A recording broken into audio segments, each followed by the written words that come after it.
Meus irmãos, muito bom estar aqui. Eu quero, nesta noite, falar sobre... Eu vou inverter um pouco, porque o tema é a solução é Jesus Cristo. Eu quero falar que Jesus Cristo é a solução. Só é a mesma coisa, tá certo? Só que de cabeça para cima. Vamos abrir a nossa Bíblia em Atos capítulo 4, por favor. Atos capítulo de número 4, e eu gostaria de, com os irmãos, fazer a leitura eu gostaria tanto de ler esse capítulo todo, mas, é claro, o tempo não nos autoriza, mas o versículo de número 12, creio que bastante conhecido, Atos, capítulo 4, versículo 12. Depois eu quero falar sobre o contexto desse versículo. E não há salvação em nenhum outro, porque abaixo do céu não existe nenhum outro nome dado entre os homens, pelo qual importa que sejamos salvos. Amém. Amenzinho fraco assim, mas tá bom. Acho que é a chuva, né, o tempo, ele parece que não favorece assim. Mas o verão, a primavera vai passar, o verão vai chegar, e aí aquece, não é isso? Meus irmãos, nós que somos crentes em Jesus Cristo, nós sabemos que Jesus é a solução. Nós sabemos disso. Eu sei. Já faz algum tempo que eu sei que Jesus Cristo é a solução. Jesus, ele sempre foi a solução. Jesus estava saindo de Jericó, e ele ia acompanhado dos discípulos. E uma grande multidão também acompanhava Jesus. O povo não deixava Jesus. Uma grande multidão acompanhava Jesus. A uma certa altura da caminhada na estrada, havia um homem, um cego mendigo, diz a Bíblia. E ele estava ali pedindo esmolas. E o Evangelho de Marcos, capítulo 10, ele fala sobre isto. E quando aquele homem ficou sabendo que era Jesus que estava passando por ali, ele começou a gritar: Jesus, filho de Davi, tem misericórdia de mim. E logo alguns disseram: olha, fique quieto aí, não incomoda Jesus, não, deixa, por favor, feche a boca, fica quieto. Mas ele continuou, e Jesus ouviu, parou e deu uma ordem: chame este homem aqui. E foram lá, disseram: olha, Jesus está te chamando. E na minha Bíblia diz assim: ele te chama, ele te chama. E então aquele homem foi a Jesus, e Jesus disse: o que é que você deseja, o que é que você quer? Não é? E é interessante essa passagem, Marcos 10, a partir do versículo 46, está lá na frente, não é? Aquele homem disse o óbvio: eu quero ver. Eu quero ver. E o interessante é que Jesus curou aquele homem, e ele foi curado de forma imediata naquele encontro com Jesus. E eu fico pensando, aquele homem que não enxergava e agora passou a enxergar. Jesus é a solução para problemas tão grandes como o problema de Bartimeu. E aquela mulher que sofria com uma hemorragia, Jesus é a solução. Jesus foi a solução para aquela mulher. A Bíblia diz que esta mulher, ela vivia já há 12 anos com esta hemorragia, Marcos capítulo 5. E ela havia, além do sofrimento físico todo, ela havia já gasto todo o seu dinheiro com médicos. Está lá no texto, com médicos. capítulo 5, a partir do versículo 29 de Marcos. E Jesus estava caminhando, uma multidão enorme, e de repente ela disse: se eu tão somente tocar nas vestes de Jesus, eu serei curada. E ela então conseguiu um jeito no meio daquela multidão, tocou nas vestes de Jesus, Jesus parou. Alguém me tocou. Os discípulos disseram: mestre, mas com essa multidão aqui, é claro, esse aperto enorme aqui, é gente para lá, gente para cá. Ele disse: não, foi alguém tocou, mas um toque diferente, porque de mim saiu virtude. E quando a mulher fez isto, imediatamente, diz o texto, ela ficou curada, porque a fé daquela mulher era tão grande que ela dizia isto: se eu tão somente tocar nas vestes, e isto, quando ela fez isto, ela ficou curada daquele mal. Há 12 anos, arrastando este problema seríssimo, gastando todo o dinheiro, Jesus foi a solução. E depois, claro, o texto fala que esta mulher disse: não, eu preciso confessar, eu preciso falar para ele que eu fiz isto. Porque Jesus, quem foi? Claro, Jesus sabia. Jesus sabe tudo. Jesus sabe tudo a meu respeito. Sabe tudo a seu respeito também, você sabia? Tudo, em detalhes. Em detalhes. Não se engane. É coisa séria.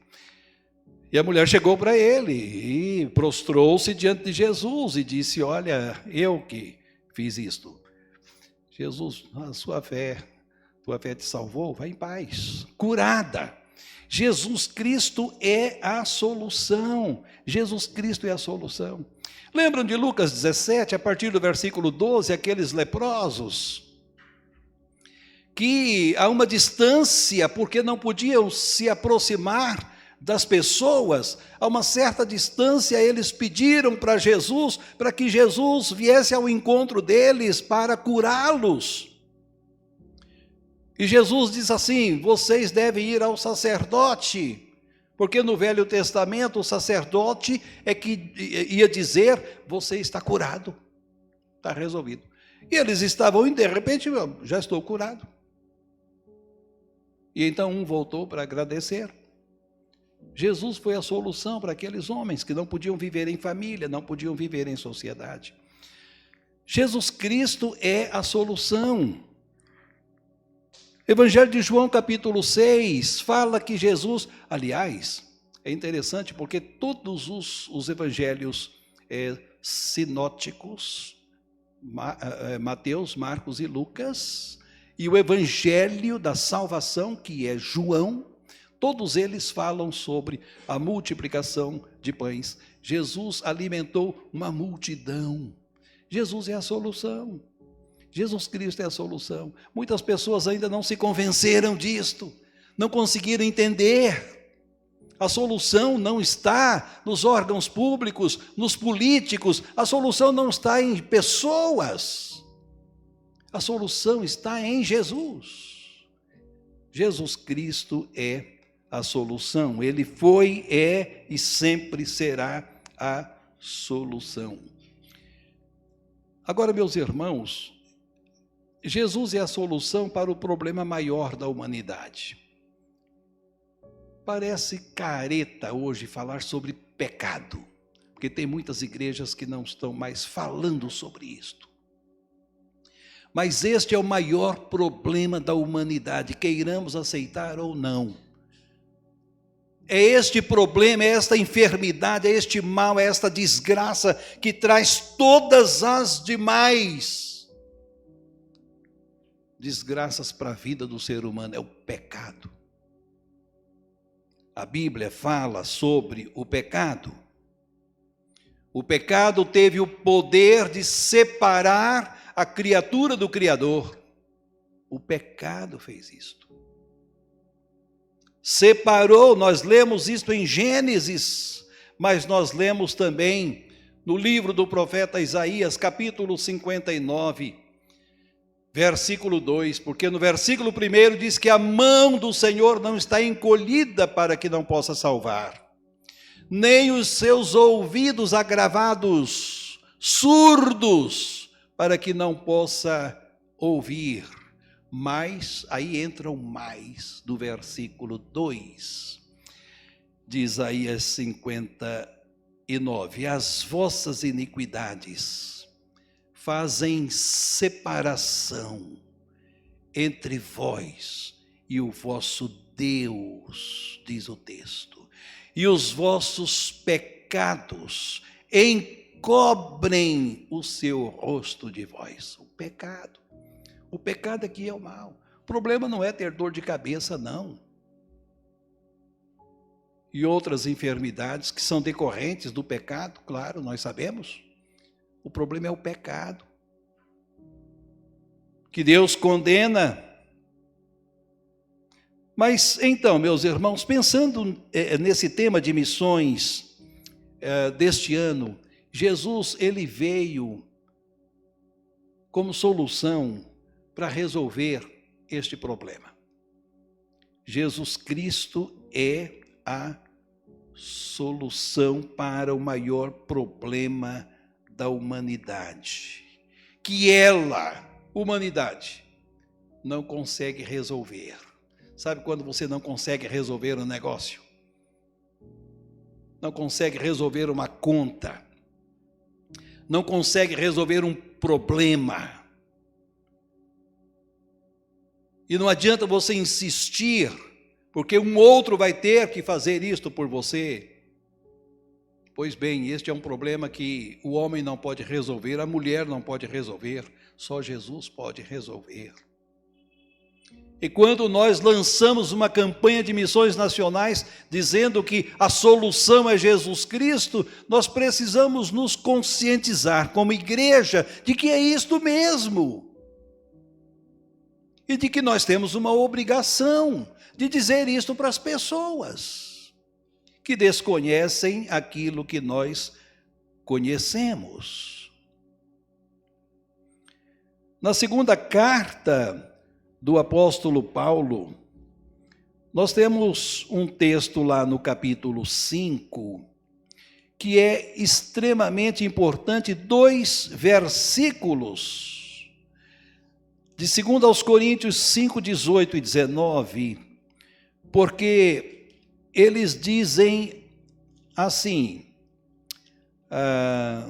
e é a palavra de Deus, então, dizendo: ora, tudo provém de Deus, que nos reconciliou consigo mesmo por meio de Cristo e nos deu o ministério da reconciliação, a saber, que Deus estava em Cristo reconciliando consigo o mundo, não imputando aos homens as suas transgressões, e nos confiou a palavra da reconciliação. Então Jesus, ele veio ao mundo exatamente por quê? Porque já que o pecado separou o homem de Deus, Jesus veio para reconciliar, trazer de volta.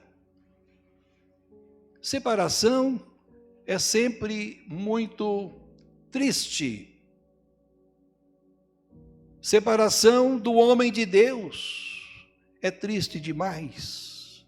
Por isso que o texto da campanha é porque Deus amou o mundo de tal maneira que entregou o seu Filho unigênito, para que todo aquele que nele crê não pereça, mas tenha a vida eterna. Jesus veio para reconciliar o homem com Deus, que foi separado pelo pecado. Então Jesus, ele veio fazer isto. Jesus veio como a única alternativa para resolver este problema.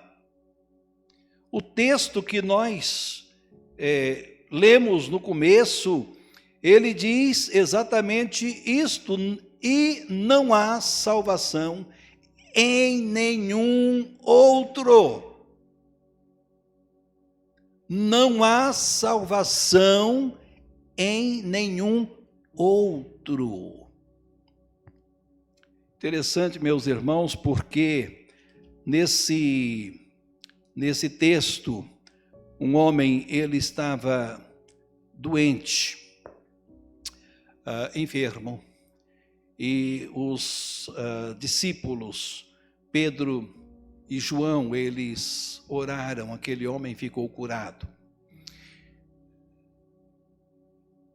Não pela cura, mas é porque Pedro e João, eles tinham um discurso, que foi o discurso de Paulo, é o discurso da igreja dos nossos dias. O discurso desses discípulos era Jesus e a sua ressurreição. Então os principais sacerdotes, as autoridades todas, ficaram enfurecidas e disseram assim, esses homens começam a falar desse Jesus aí e coisa, vamos prender esses dois homens. E então, o que fizeram? Vamos chamá-los primeiro para um depoimento. Eles vão ter que depor diante de nós todos, autoridades religiosas, civis, e depois de ouvirmos estes homens no sinédrio, nós vamos prendê-los. E então eles fizeram isto, a Bíblia diz que eles fizeram isto, mas quando eles tentaram fazer isto, o texto diz que Pedro, cheio do Espírito Santo, ele pediu a palavra e ele começou a falar, de Jesus, a quem vós diante do sinédrio, Jesus a quem vós crucificastes, e a quem Deus ressuscitou dentre os mortos. Sim, é em nome dele que este homem foi curado.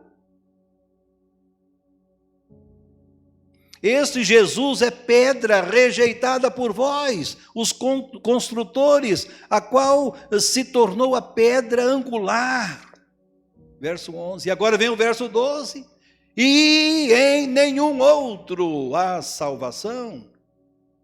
Que ousadia desse Pedro, homem semi-analfabeto, pescador, mas agora um homem de Deus, revestido do Espírito Santo, cheio de ousadia, diante daquelas autoridades que compunham o sinédrio, falar desse jeito.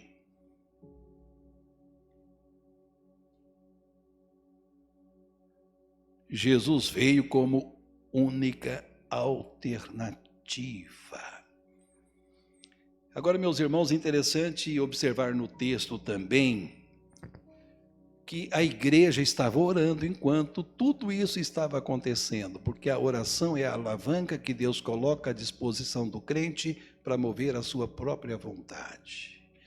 E a igreja estava orando, e estes homens deram esse testemunho. Jesus veio como única alternativa para a salvação. Evangelho de João, capítulo 6, versículo 40, diz que Jesus, ele veio para cumprir a vontade do Pai.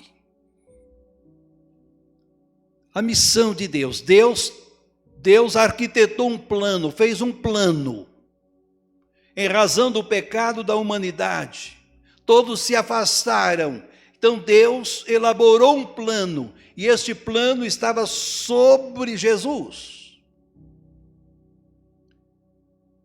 E então, para cumprir a vontade do Pai, Jesus esteve aqui, viveu aqui entre nós, deu a sua vida, morreu lá na cruz do Calvário por mim e por você. Ele veio para cumprir a vontade do Pai. Meus irmãos, nós sabemos de tudo isto. Eu sei tudo isto. O irmão, a irmã, todos aqui sabem de tudo isto, mas o mundo não sabe. O mundo, eu me refiro ao mundo de pessoas, quando diz que Deus amou o mundo de tal maneira que deu o seu Filho, não foi... Deus não deu Jesus Cristo para a terra, para o prédio, para o mundo de gente, pessoas. Então nós sabemos de tudo isso, nós sabemos do que Jesus já fez, do que Jesus faz, nós sabemos que Jesus veio a este mundo e ele veio para reconciliar o homem com Deus, ele veio como única alternativa de salvação, ele veio para cumprir a vontade do Pai. Nós sabemos de tudo isto, mas o mundo não sabe, as pessoas lá fora não sabem, elas estão lá, vivendo a ignorância, elas não sabem. E por que elas não sabem? Elas não sabem, meus irmãos, para ser bem breve, porque, segundo aos Coríntios, capítulo 4, versos 3 e 4, diz assim: se o nosso evangelho está encoberto, é para os que se perdem, que está encoberto, no qual o Deus deste século cegou os entendimentos dos incrédulos, para que não lhes resplandeça a luz do Evangelho de Cristo Jesus. Pessoa cega não enxerga. O cego de entendimento não entende, está cego. As pessoas estão cegas. Falamos de Jesus para elas e elas não entendem. O Deus deste século tem cegado o entendimento das pessoas. E nós insistimos com elas. Falamos a respeito de Jesus como a solução. E elas não entendem. Não entendem. Não entendem, porque o Deus deste século cegou os entendimentos. Evangelho de João, capítulo 3, versículo 19, Colossenses, capítulo 1, versículo 13, falam que estas pessoas vivem em trevas, na escuridão. No escuro ninguém enxerga nada. Densas trevas, diz a Bíblia. Ninguém enxerga, estas pessoas vivem assim. Sabemos, mas elas não sabem porque vivem assim. Nós temos um texto, meus irmãos, maravilhoso, embora triste. No Evangelho de Lucas, capítulo 8. Um texto muito interessante a partir do versículo 26. Esse texto, ele vai falar da cura de um homem possesso. O demônio estava nele. Aliás, quando Deus não está na pessoa, está o diabo, sempre, claro. A pessoa nunca está vazia. Alguém tem que estar lá ocupando o espaço. Este homem, diz o texto, ele vivia numa condição extremamente triste, a partir do versículo 26. Ele vivia nos sepulcros, diz a Bíblia. Não se vestia, não habitava em casa, habitava no sepulcro. Estava possesso de demônios. Quando viu Jesus, ele exclamou: que tenho eu contigo, Jesus, Filho do Altíssimo?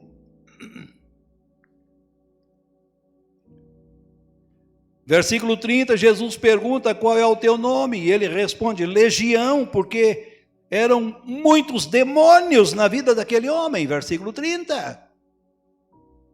Não era um demôniozinho, não. Muitos demônios. Uma legião. Verso 30. Rogavam-lhe que não os mandasse para o abismo. Por fim, o demônio, versículo 33, ele sai do homem. E o texto prossegue, dizendo que este homem, ele foi libertado do poder do demônio. O povo da circunvizinhança, verso 37, rogou-lhe que Jesus até saísse dali pelo que aconteceu.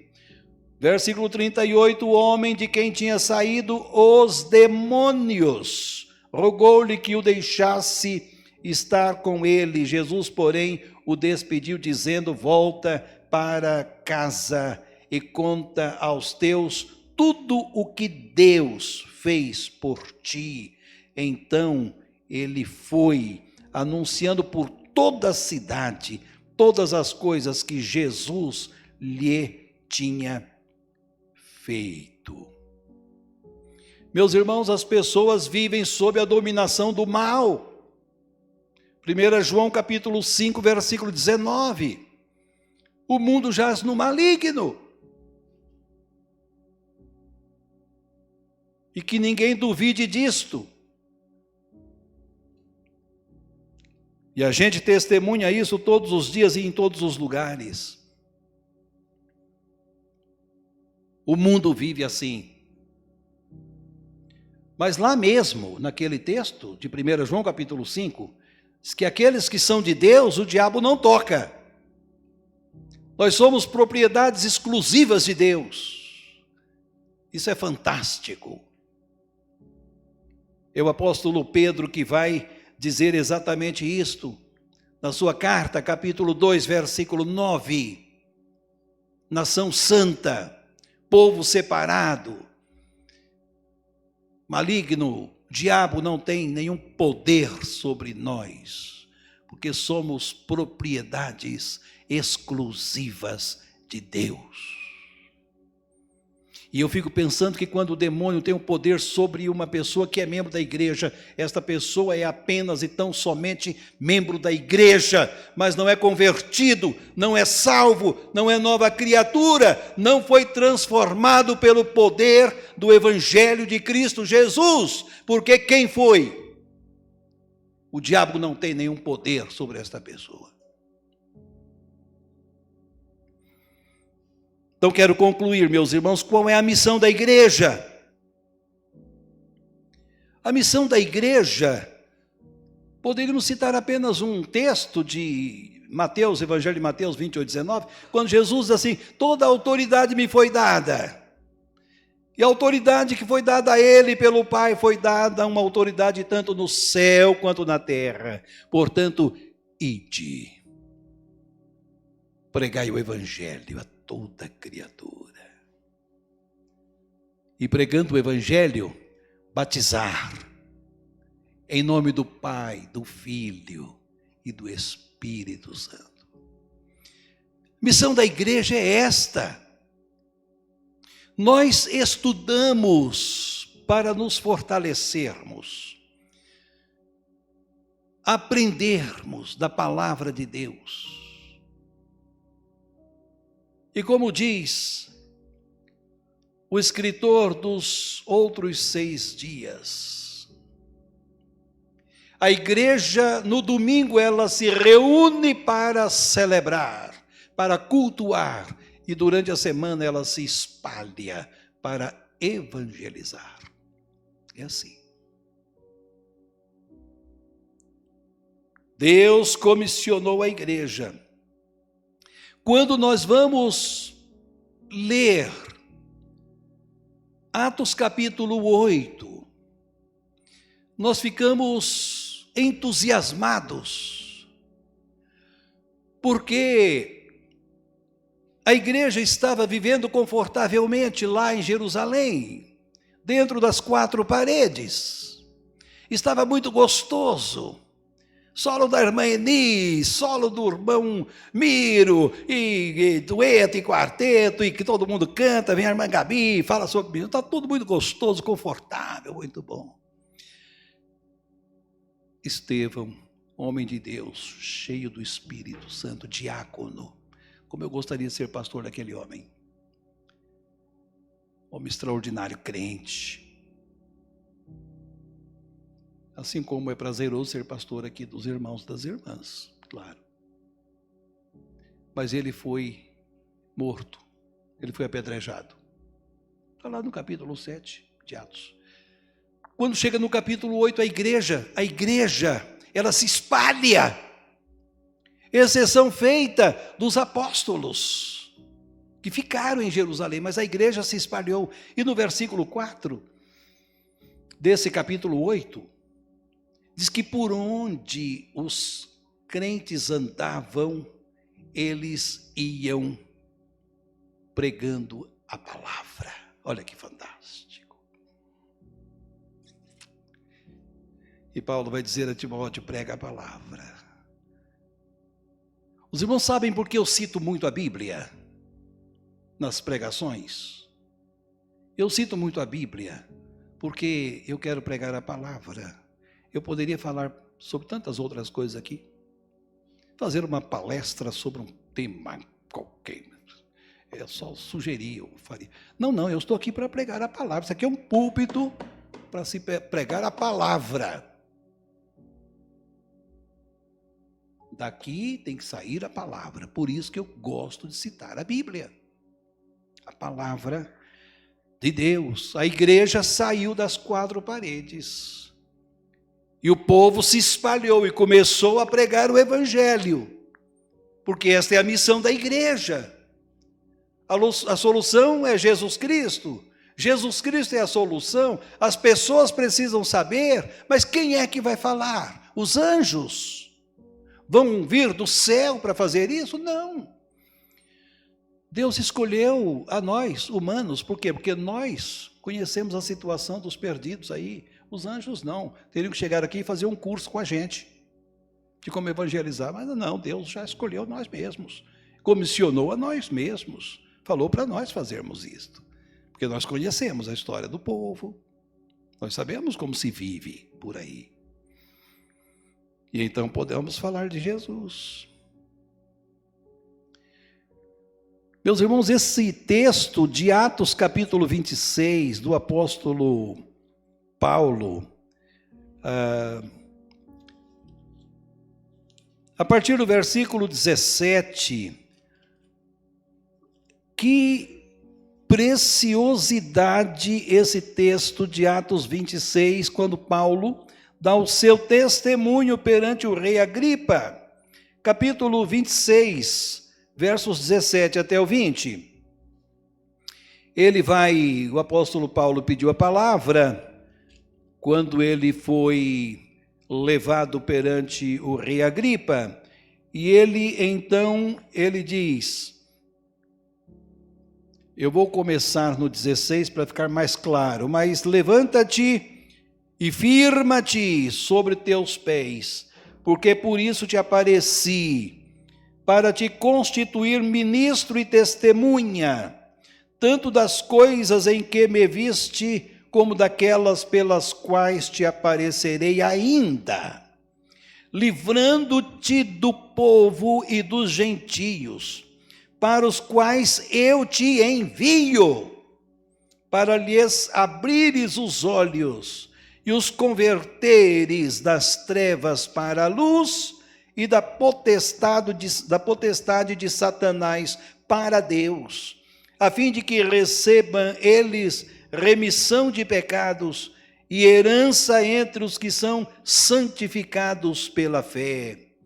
Pelo que, ó rei Agripa, não fui desobediente à visão celestial, mas anunciei. E aí vai o texto, falando. Quem foi que enviou? Deus. É Deus que faz isto, Deus nos envia para fazermos isso. E o apóstolo Paulo foi falando, que o rei chegou o momento que ele diz assim, Paulo, as muitas letras te fazem delirar, porque Paulo era um intelectual, mas um homem de Deus, que se converteu, e a sua conversão está registrada em Atos capítulo 9. E o rei diz isto, Paulo, as muitas letras te fazem delirar. E aí ele vai, só o rei, aí os irmãos vão ler lá. E chega o momento que o rei diz assim, Paulo, por pouco, eu entrego minha vida a Jesus diante desse seu discurso. Depois os irmãos vão ver lá o que é que ele diz. Somos enviados, porque Jesus Cristo é a solução. 1 Pedro, já citei, capítulo 2, versículo 9, que fala que nós somos nação santa. Interessante, meus irmãos, porque esse texto, ele diz assim: vós sois raça eleita, sacerdócio real, nação santa, propriedade exclusiva de Deus. Para quê? Está lá. A fim de proclamardes as virtudes daquele que vos chamou das trevas para a maravilhosa luz. Então, nós somos propriedades exclusivas de Deus, e Ele nos fez assim, a fim de que proclamemos, anunciemos, falemos de Jesus. Concluo dizendo somente isto: como igreja, não podemos falhar. Deus comissionou a nós, irmã Rosana. Deus comissionou a nós. A igreja não pode falhar. A igreja em Sabaúna não pode falhar. Porque nós precisamos dizer para as pessoas que Jesus Cristo é a solução. Que Ele nos ajude. Amém.